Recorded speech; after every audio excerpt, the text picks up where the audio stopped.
IPL के रोमांचक मुकाबले जारी हैं और आज एक बार फिर से दिल्ली कैपिटल्स जो है वो अपने होम ग्राउंड यानी दिल्ली में मुकाबला खेलने के लिए तैयार है।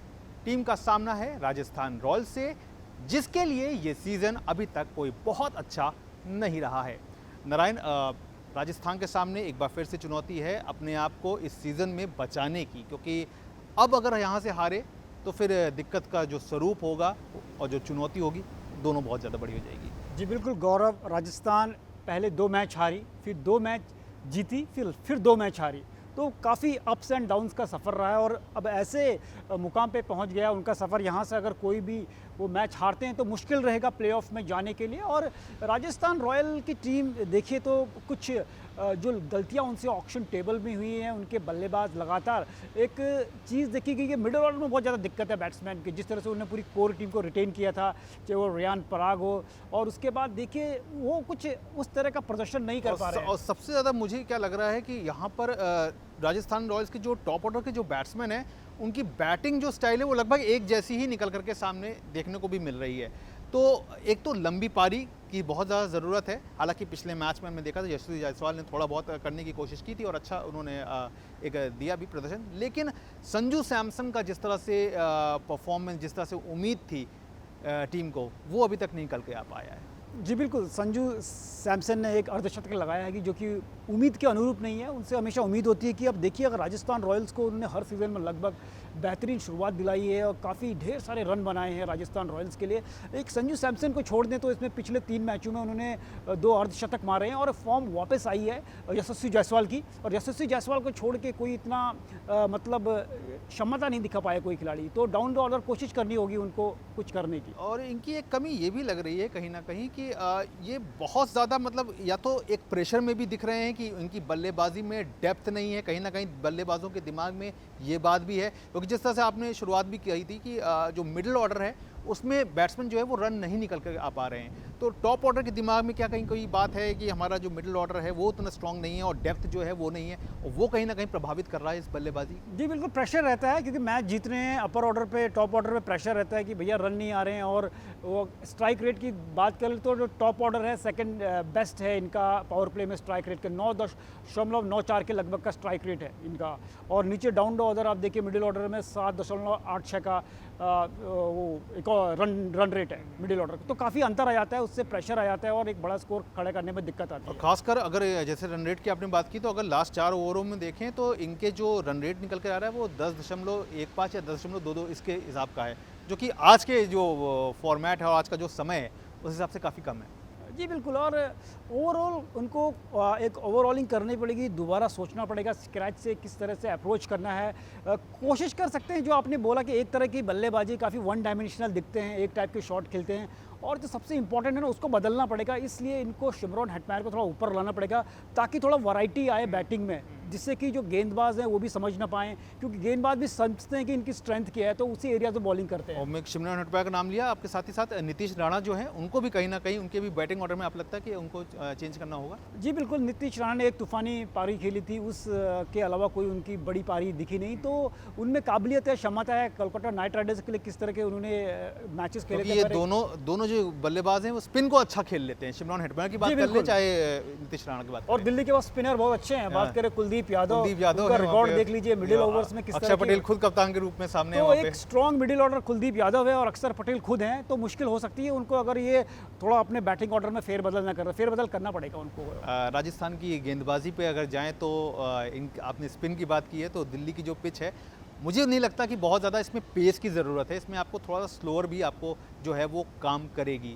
तो जोफ्रा आर्चर से आप क्या उम्मीद करते हैं राजस्थान रॉयल्स के, जो कि पहला मैच तो भूल गए हैं लेकिन उसके बाद से थोड़ा अच्छा बेहतर किया है, लेकिन अभी भी वो जोफ्रा आर्चर नहीं दिख रहे हैं जिसकी उम्मीद ऑक्शन टेबल पे की गई थी उनसे। जोफ्रा आर्चर भले बॉलर हैं, माना कि जिस तरह की उनकी शुरुआत कुछ खास नहीं रही थी, फिर उन्होंने वापसी की और दर्शाया कि क्या काबिलियत रखते हैं जोफ्रा आर्चर। तो कुल मिलाकर जो देखो कंडीशंस से जो बॉलिंग करेगा ना, कंडीशंस को समझकर, जो आपने बात की, जो इसमें पेस का जितना प्रभाव नहीं है अरुण जेटली स्टेडियम में, इस मैदान में दिल्ली के, तो कहीं ना कहीं स्पिनर्स का बड़ा बोलबाला होगा। और जो बड़े बॉलर हैं, जैसे पिछले मैच में देखिए जिस तरह के मिचेल स्टार्क इतने प्रभावित नहीं कर पाए, क्योंकि यहाँ पर आप स्लोअर बॉल पे ज़्यादा डिपेंडेंसी होती है। तो इसीलिए यहाँ पे ज़रूरत इस बात की आपको लगता है कि होगी कि आप स्टम्प्स पे रखिए, ये नहीं कि आप स्टम्प्स के थोड़ा बॉल जो है वो ऊपर जा रही, क्योंकि अगर ये छोटा मैदान है और स्टम्प्स के ऊपर अगर आप थोड़ा सा देते हैं तो फिर वो आपको डिसएडवांटेज हो सकता है। जी बिल्कुल, शॉर्ट बॉल है, आपने बोला कि मैदान छोटा गुड है, लेंथ पे अगर रखेंगे तो अच्छा हाँ, रहेगा। अगर शॉर्ट बॉल करेंगे तो अगर थोड़ा सा ही पुल करता तो छक्का और बड़ी बाउंड्री आने के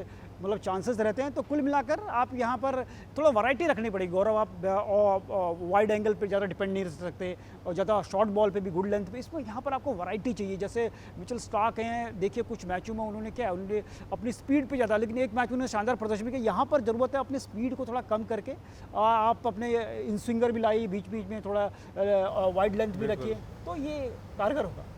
बात राजस्थान रॉयल्स की हो गई, लेकिन दिल्ली कैपिटल्स की बात करते हैं। 4 मैच, बहुत शानदार शुरुआत, लेकिन एक हार अपने ही घर पर। तो क्या लर्निंग्स लेके आएंगे वो यहाँ से? जी बिल्कुल, पिछले मैच में देखिए कुछ उनसे गलतियां हुई जो कि उनको सुधारनी चाहिए। स्पेशली उस मैच में तो देखिए रोहित शर्मा की तारीफ़ करनी होगी, जिस तरह से उन्होंने बोला कि 14वें ओवर में बॉल नहीं थी, बॉल में काफ़ी ड्यू के कारण बॉल गीली हो चुकी थी, उन्होंने नई बॉल ली और डगआउट से ये आया कि आदेश आया कि पारस मामरे थे, रोहित शर्मा थे, उन्होंने क्या बोला कि लेग स्पिनर डालिए, और वहाँ पर जिस तरह से लेग स्पिनर आए आपके कर्ण शर्मा, लंबे समय का वो वापसी कर रहे थे, जो उन्होंने प्रभाव डाला वहाँ पर, तो वो कमाल का था। 3 विकेट लिए और मिचेल स्टैंटनर ने भी जो नायर का विकेट लिया वो काबिले तारीफ था। बल्लेबाजी में मुझे लगता है कि जो लास्ट मैच इनका हुआ था इसमें मुंबई इंडियंस के खिलाफ, इसमें इन्होंने स्पिनर्स को ठीक ढंग से बल्लेबाजों ने खेला नहीं, अक्रॉस द लाइन ज़्यादा खेलते हुए नजर आए। यहाँ पर जबकि जो कि दिल्ली का मैदान है, उसमें मेरे ख्याल से आपको लगता है, सहमत इस बात से कि स्ट्रेट अगर शॉट्स खेलेंगे तो वो ज़्यादा फायदेमंद रहेगा अक्रॉस द लाइन खेलने के जी अपेक्षा। बिल्कुल, क्रिकेट का बेसिक फिलॉसफी है आप अच्छे टेक्निकल क्रिकेट खेल की जो बुक स्टाइल क्रिकेट है वो खेल के भी जीत सकते हैं। जिस तरह से लगातार उस दिन प्रदर्शन किया, पिछले मैच में देखिए चेन्नई का जो पिछले मैच था जिसमें जिस तरह उनके युवा बल्लेबाज आए थे शेख, उन्होंने जिस तरह के एक स्टार्टिंग में अपनी बैटिंग दिखाई, सीधे बल्लेबाजी के लिए टेक्निकल क्रिकेट खेली, तो टेक्निकल क्रिकेट के माध्यम से भी आप सही, जो आपने बात की, सीधे बल्ले से भी आप रन बना सकते हैं, तो वो रणनीति यहाँ पर कारगर साबित हो सकती है। और प्लेइंग 11 की अगर बात करें तो मुझे नहीं लगता कि यहाँ से करुण नायर के लिए कोई बाहर का रास्ता, क्योंकि फैफ डू प्लेसिस को अगर फिट होते हैं तो वो अगर आते हैं तो मुझे नहीं लगता कि करुण नायर बाहर जाएंगे, क्योंकि करुण नायर की पिछली पारी जो आई है 89 रन की,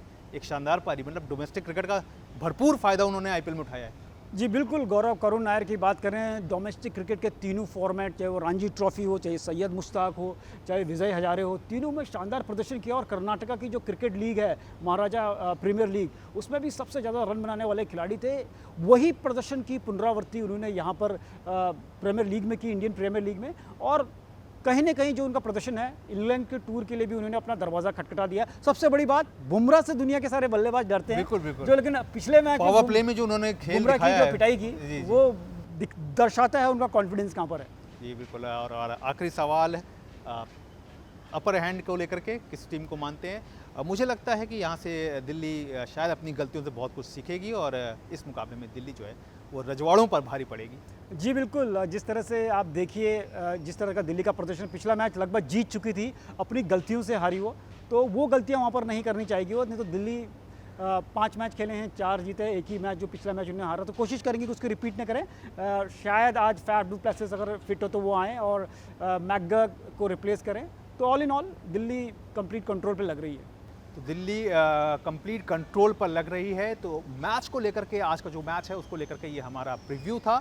आपको क्या लगता है, आपकी राय में आज कौन सी टीम जो है वो बेहतर तरीके से सामने आ सकती है? क्या राजस्थान रॉयल्स यहाँ से अपने कैंपेन को वापस एक नई दिशा दे सकती है? इसको ज़रूर हमें कमेंट बॉक्स पर शेयर करके हमें बताइए। नमस्कार।